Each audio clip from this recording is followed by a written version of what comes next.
বলছি আপনার কোর্টের তো কখনই অনুষ্ঠান শেষ হয়ে গেছে, আপনি এতক্ষণ আমাকে বসিয়ে রেখে কি কোথায় গেছিলেন, কি আমি করছিলেন? একটু বাজারে গেছিলাম আর একটু চা খান।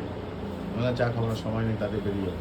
স্যার প্লিজ একটু চা খেয়ে যান। আমি একটু বাজারে গিয়েছিলাম, বাজার থেকে একটু কিছু বাজার করার ব্যাপার ছিল। যেমন একটা পেস্ট নিয়েছি বন্ধুরা, আর একটা ভিকো নিয়েছি, এটা আমি একটু চান টান করে মাখি।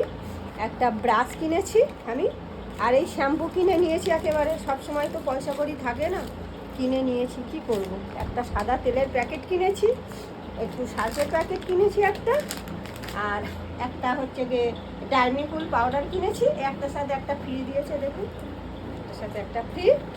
আর এই ফিনাইল কিনেছি একটা। আর স্যারের জন্য একটু সিঙ্গারা নিয়ে এসেছি। স্যার সিঙ্গারা খান। একটু মিষ্টি নিয়ে এসেছি, রসগোল্লা, একটু দানাদার নিয়ে এসেছি, একটু তুলে খান আপনি প্লিজ। আর এই চা, আমি স্টিলের গ্লাসেই চা খাই, কিছু মনে করবেন না স্যার, কারণ চাটা অনেকক্ষণ গরম থাকে তো, ঠিক আছে। আর বন্ধুরা, এইসব করেছি বাজার, বাজার তো করতে হবে, বলুন, কাজ হোক আর নাই হোক। তো প্লিজ বন্ধুরা, তোমরা আমাকে একটু সাপোর্ট করো, আমাকে প্রচুর প্রচুর পরিমাণে লাইক শেয়ার অ্যান্ড সাবস্ক্রাইব করো। তোমাদের একটু সাপোর্ট আমাকে অনেক দূর যেতে সাহায্য করবে। আর আমার ভিডিও যদি ভালো লেগে থাকে তোমাদের, তাহলে তোমরা একটু শেয়ার করে দিও। টাটা।